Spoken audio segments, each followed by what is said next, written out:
Hi everyone, Brett Gurney here. We just move this out of the way. There we go. Blog post supporting video. I like doing these. It's easier for me because I've already written the blog, so I have the material right in front of me, so I'll reference to it. So if you see me looking at my screen, that's exactly what I'm doing. This could fall in the realm of training, I suppose. Get out of it whatever you can or you will, if anything. I just do them because, it helps me out too. So this is a blog post that I wrote a couple of years ago, and I just chose this because it was next in line from the ones that I had done before, and I had gotten away from it for a while. Social media marketing, 4 steps to achieving your marketing goals. Social media marketing, it's definitely effective. It's more effective now than it was even when I wrote this blog post.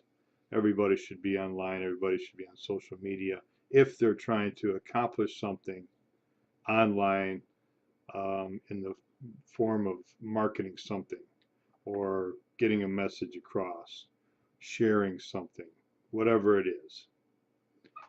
So number 1, set goals for your business. I think everybody pretty much knows all about the goal setting thing, and I'm not going to go into a goal setting training because it's too repetitious from everything that you've already heard. I will say this, it is important to have goals for your business. Otherwise, what do you don't know what you're doing or what you're going after. And it's good to know, it's good to have a goal. But I think that the main thing that I can say about goal setting is that a person sets realistic goals. I've seen a lot of people go through this whole goal setting thing and set these ridiculous goals that, and I have to remind them, hey, you don't want to confuse dreams with goals. You want your goals to be something that you can reach in a reasonable amount of time. Otherwise, you're just going to forget all about it because it's going to get ridiculous. It's never going to happen. So I think it's very important for your goals to be realistic goals that you can attain, something that you can reach in a day even, or a week, or a month, or a long-term goal might be a year. Okay. Those daily goals will often turn into routines, something that you will begin to do just out of a matter of daily tasks. Okay.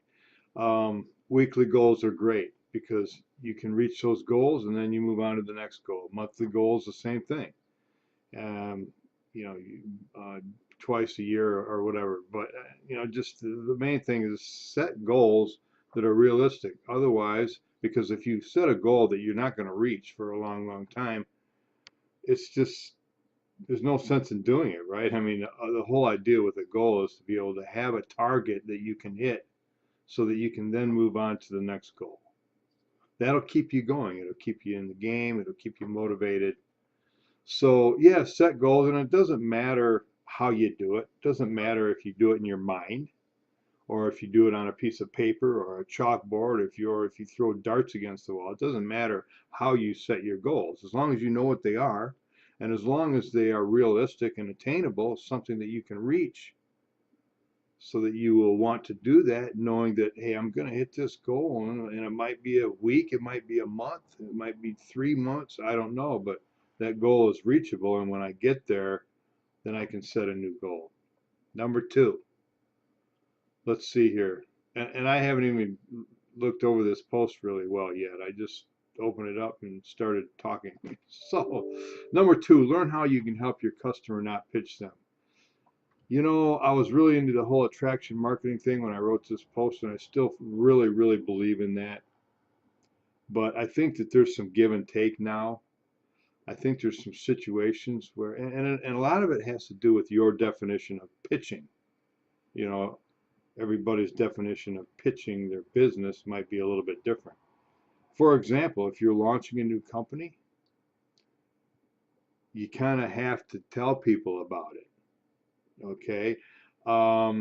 If it's something that you're trying to build and you want people that you're in contact with to know about, and if you don't have a huge following yet of people that are coming to you and want to know what you're doing, you got to kind of tell people about it. But the whole thing is that there's a right way and a wrong way to do it. You know, there's different styles of letting people know about what your business is and and what some people might consider pitching.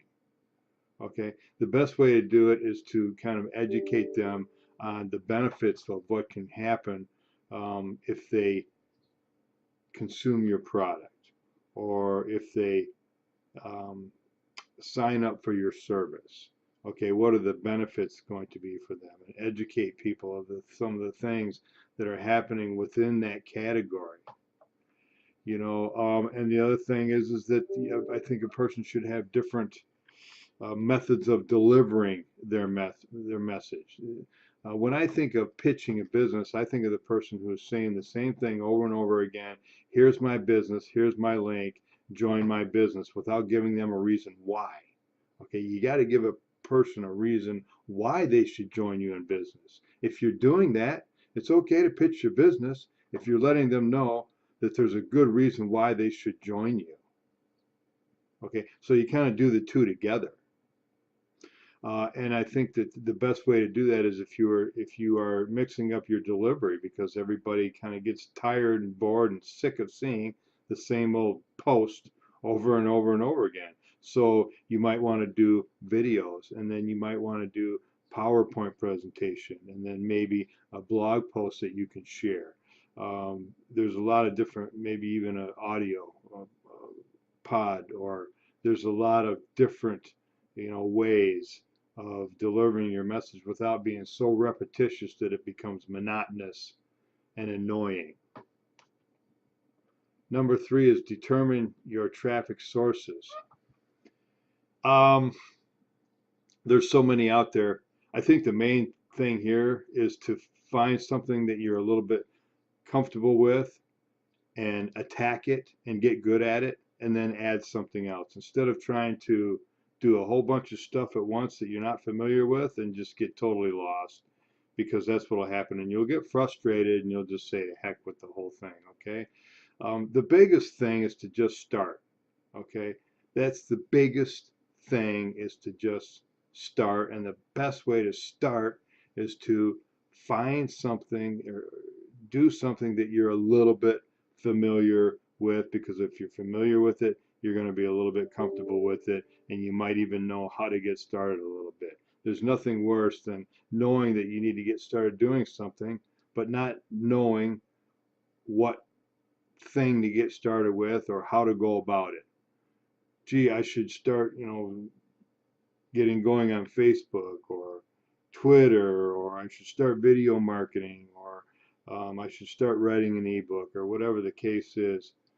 Choose one that you're a little bit comfortable with, that you're a little bit familiar with, that you know that you can improve on, and then do that thing and get good at that thing, and then move on to the next thing. So determine your traffic sources. There's so many out there. Just get started with something that you know is working for other people. Number 4, build your content strategy. Yes and no. I've seen people get so hung up on content strategy that they don't start. They don't do anything. They're too busy in the planning stages all the time and strategizing all the time instead of just doing, because if you just do, it will come to you. It'll start to make sense. Yeah, it might be ugly at first. It might be uncomfortable with, you're not going to be perfect. It's not going to be perfect. It's not going to be beautiful in the beginning, but just get going, start doing it, and you'll get better. So as far as content strategy goes, yeah, it's good to have a strategy. It can be as simple as knowing what to start with, and just starting. and then getting better at that thing. And I just talked a lot about that because that's the most important thing. So yeah, content strategy is good, but the thing that you don't want to do is get so hung up on strategizing and planning, that you never really do anything. You don't have to, nothing has to be perfect. You're better off doing something that you're lousy at, but doing it and getting better at it. Because you know what? If you're doing it, you're doing more than probably 95% of the people that you're promoting to. And they're going to look up to you for that. And not only that, but sometimes it's even better to be kind of lousy at something, to be stammering your words around like I do a lot when I'm doing these, and be obviously hunting for words and not be the perfect speaker, because people see that and they say, well, gosh, you know what? That guy's doing it and he's not perfect at it. I can too. I think I can do that. And so just do that. And so those are my what did I call that? 4 steps to achieving your marketing goals. Just get started. Number 1, set goals. Yeah, don't spend so much time setting goals that you're not doing anything. Okay, set realistic goals. Also, don't set goals that you're never going to hit. Crazy, silly goals like, I'm not even going to go into it. You know what I'm talking about, okay? Set goals that are realistic, that you can hit in a realistic, reasonable period of time, which will make you feel like you've accomplished something, that'll make you feel better about yourself and what you're doing. It'll help you feel that, hey, I can do this, and then set another goal. Number 2 was learn how you can help your customer, not pitch them, okay? Yeah, you can tell people about your business. You just got to do it in a good professional way, without slamming them over and over and over again. Here's my link, buy my stuff. Here's my link, join my business. Without giving them a reason to do that. Without putting out some good quality content that makes a person see that there's something that you have to offer. Okay, so structure your promoting. Talk about your business, sure, but do it in a way where you're showing people how they can benefit from it, and you're showing people how they can benefit from you. Number 3 was determine your traffic sources. And like I said, simplify it. Keep it simple. Find something that you're halfway comfortable with and do it. If it's Facebook, do it. If it's a video, do it. Get better at it. Add something else. And number 4 was build your content strategy.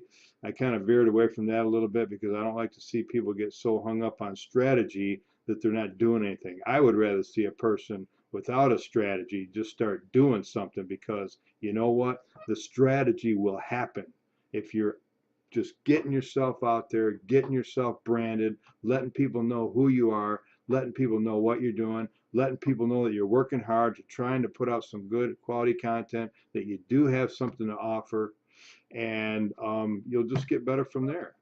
Thanks for watching my video today. There's more at brettgurney.com or my youtube.com/Brett Gurney, and we'll see you on the next video.